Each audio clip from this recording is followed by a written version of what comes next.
सरकारी कर्मचाऱ्यांचा संप जो आहे त्यावर तोडगा निघालेला आहे. सुकाणू समितीची जी बैठक होती मुख्यमंत्र्यांसोबत सकारात्मक चर्चा झाली त्यावर सरकारचा तोडगा निघालेला आहे. काय संप मिटलाय काय? नाही, मला अतिशय या गोष्टीचा आनंद आहे. मी तर C20 मध्ये या ठिकाणी होतो, पण काही वेळापूर्वी आणि दुपारी देखील माननीय मुख्यमंत्र्यांची चर्चा झाली होती आणि काय काय मुद्दे आपण त्यांच्यासमोर ठेवले पाहिजे याची देखील चर्चा झाली होती. पण आता हा संप मिटल्याची बातमी आपल्याकडनंच मला मिळते, कारण मी जस्ट आता कार्यक्रमातून बाहेर आलेलो आहे G20च्या C20च्या. त्यामुळे ही अतिशय आनंदाची गोष्ट आहे. आणि मला असं वाटतं की कर्मचाऱ्यांचा जो काही प्रश्न होता तो आम्ही अॅड्रेस केला आहे. म्हणजे कुठेही इगो न ठेवता त्यांना जी सोशल सिक्युरिटी हवी आहे, त्यांना रिटायरमेंट नंतर जे बेनिफिट्स हवे आहेत त्या संदर्भातलं जे तत्व आहे ते तत्व आम्ही मान्य केलेलं आहे.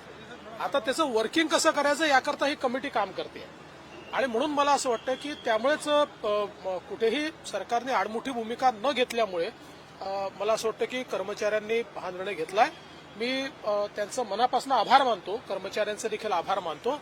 आणि पुन्हा एकदा मी सरकारच्या वतीनं या ठिकाणी सांगू इच्छितो की शेवटी सगळे कर्मचारी आमचे आहेत, त्यामुळे त्यांना जे चांगलं देता येईल ते देण्याचा प्रयत्न करणं ही आमची जबाबदारी आहे. कुठेही आमची त्यात आडमुठी भूमिका नाही आहे. आणि त्या संदर्भात आता ही जी समिती आहे, ही समिती जे काही 3-4 मुद्दे ठरले आहेत त्या मुद्द्यांवर रिपोर्ट देईल आणि त्याच्या आधारावर मग पुढची कारवाई ती आपल्याला करता येईल. शेवटी जे आम्ही सातत्याने म्हणत होतो की संवादातनं तोडगा निघतो, तो संवाद झालेला आहे आणि म्हणून मी कर्मचाऱ्यांचंही अभिनंदन करतो आणि विशेषतः पुढाकार घेतल्याबद्दल माननीय मुख्यमंत्र्यांचं मी विशेष आभार मानतो. तुमचा यामध्ये मोठा रोल होता, तुम्ही सुद्धा कर्मचाऱ्यांसोबत वारंवार चर्चा केली होती. नाही, शेवटी आम्ही पार्ट ऑफ गव्हर्नमेंटच आहोत, त्याच्यामुळे मुख्यमंत्र्यांच्या नेतृत्वात आम्ही सगळे लोक काम करतो आणि आमचा पहिल्या दिवशीपासून प्रयत्न होता की कुठेही संप होऊच नये. पण शेवटी तो संप झाला, पण आज तो मागे घेतला जातोय, ही आनंदाची गोष्ट आहे. आणि आम्ही पुढे देखील कर्मचाऱ्यांच्या सोबत जास्तीत जास्त चर्चा करून मार्ग काढू.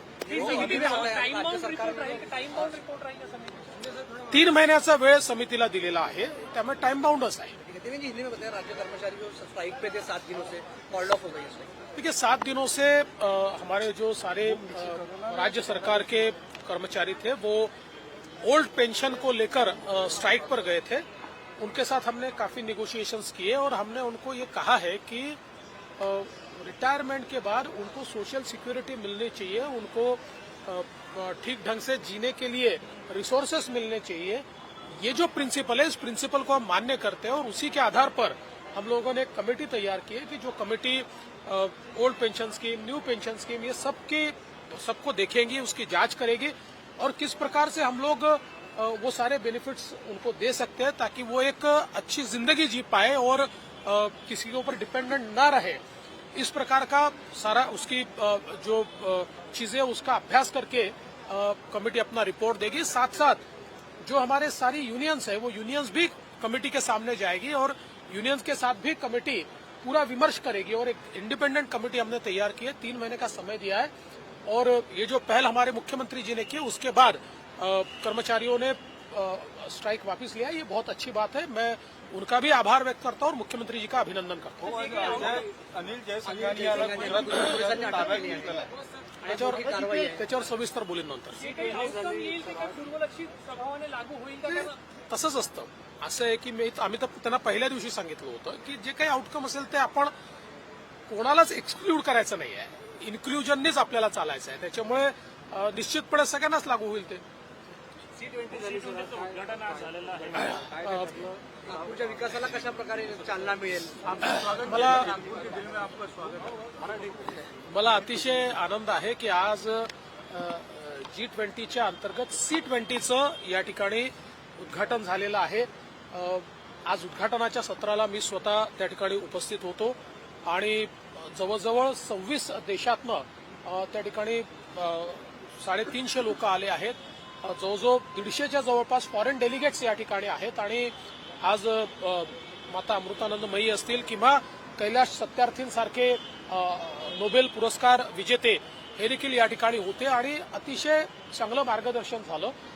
परंतु हे उद्घाटनाचं सत्र होतं. आता जवळजवळ 14 विषयांवर वेगवेगळे ग्रुप्स या ठिकाणी काम करत आहेत आणि त्या 14 विषयावर डेलिब्रेशन्स होतील आणि मग त्याचा रिपोर्ट तयार होईल जो G20ला किंवा जी काही त्या ठिकाणी C20चं सेक्रेटरिएट आहे त्या ठिकाणी नेलं जाईल. मला हा विश्वास आहे की विशेषतः सिव्हिल सोसायटी जी आहे त्याची जी एंगेजमेंट आहे ही अत्यंत महत्वाची आहे. कारण कुठल्याही देशाचा आत्मा ही सिव्हिल सोसायटी मुवमेंट असते आणि म्हणून ही एक अत्यंत महत्वाची बैठक या ठिकाणी पार पडते. अर्थातच बैठक झाल्यानंतर जे प्रमुख लोक आहेत ते या संदर्भात सांगतील तो त्यांचा अधिकार है, त्यामुळे त्या संदर्भात ते ब्रीफ करतील. भाऊ हिंदी में बताइए आज G20 का उद्घाटन और जिसमें आप मुझे बहुत खुशी है कि आज नागपुर में C20 का उद्घाटन हुआ है. G20 के तहत एक ये जो एंगेजमेंट ग्रुप है सिविल सोसाइटी का उसकी बैठक हुई है. माता अमृतानंद मई इनके नेतृत्व में उनकी चेयरमैनशिप में इसकी शुरुआत हुई है. कैलाश सत्यार्थी जी जैसे एक नोबेल लॉरियट भी उसमें शामिल हुए थे और 26 देशों से करीब 350 लोग यहाँ पर आए हो. 150 लोग ये विदेशों से यहाँ पर आए हुए हैं और बहुत ही कारगर इस प्रकार की चर्चा यहाँ पर हो रही है जिससे समाज को फायदा होगा. क्योंकि हम ये मानते हैं कि किसी भी देश की जो व्यवस्था होती है उस व्यवस्था का आत्मा ही सिविल सोसाइटी होती है. वो एक आम आदमी की आवाज होती है और इसलिए मैं ऐसा मानता हूं बहुत अहम एंगेजमेंट है. और इसमें सबसे महत्वपूर्ण ये है कि हमारे आदरणीय प्रधानमंत्री जी ने जिस प्रकार से ये G20 का लोकतांत्रिकरण किया है उसके कारण अब ये केवल चंद लोगों के डिस्कशन का विषय नहीं रहा है. तो G20 आप लोग भी नागपुर में देख सकते हैं आम आदमी के डिस्कशन का विषय हुआ है. तो एक बहुत सफलतापूर्वक पहली बार इतनी बड़ी एंगेजमेंट आम आदमी तक पहुंचाने का काम माननीय प्रधानमंत्री जी ने किया है. उसमें एक मोठी जबाबदारी मोठी महत्वाकांक्षा हे सगळ्या ठिकाणी हायलाईट होत आहे. ते नेमकं काय G20च्या निमित्तानं असं आहे की पहिल्यांदा तर आपण हे लक्षात घेतलं पाहिजे की यावेळी G20चा जो काही आपण भारत प्रेसिडेंटाने जो काही मोटो आपण G20चा घेतलेला आहे तो वन अर्थ वन फॅमिली आणि वन फ्युचर म्हणजे ही एक विश्व एक परिवार आणि आपल्या सगळ्यांचं एक भविष्य वसुधैव कुटुंबकम जी आपली संकल्पना आहे त्या संकल्पनेवर आधारित G20 या ठिकाणी होत आहे. त्यामुळे प्रत्येकाचं एस्पिरेशन कॅच करणारी अशा प्रकारची ही G20 समिट या ठिकाणी होते आहे. आणि मला असं वाटतं की ज्यावेळेस ही समिट होईल पूर्ण त्यावेळी अनेक गोष्टी आपल्या पुढे येतील आणि त्याची वाट आपण सगळ्यांनी बघितली. व्हॉइस ऑफ नागपूर हा एक फार सुंदर एंगेजमेंट आहे की ज्याच्यामध्ये नागपूर आणि या सगळ्या परिक्षेत्रात किंवा विभागात काम करणाऱ्या ज्या काही एनजीओज आहेत सिव्हिल सोसायटी मुवमेंट आहेत या सगळ्यांनी त्या ठिकाणी आपापलं मत या विविध विषयांवर विशेषतः त्यातल्या 14 विषयांवर जास्त हे आपापलं मत मांडलेलं आहे. आणि शेवटी सिव्हिल सोसायटी मुवमेंट ही सगळ्यांच्या मताचा आदर करून त्यातनं एक सार्वमत तयार करणं हे आहे. आणि म्हणून आज व्हॉइस ऑफ नागपूर जे आहे ते माझ्या हस्ते माता अमृतानंद मई यांना म्हणजे चेअर ऑफ C20ला आम्ही दिलेलं आहे. आता C20चं सेक्रेटरिएट हे त्याच्यावर पूर्ण अभ्यास करेल आणि त्यातल्या ज्या काही एस्पिरेशन्स असतील ज्या सूचना असतील किंवा जी मांडणी असेल यातलं जे लोकहिताचं असेल जे सर्वजन हिताचं असेल ते त्या ठिकाणी त्यांच्या जो काही मसुदा आहे त्या मसुद्यात ते घेतील.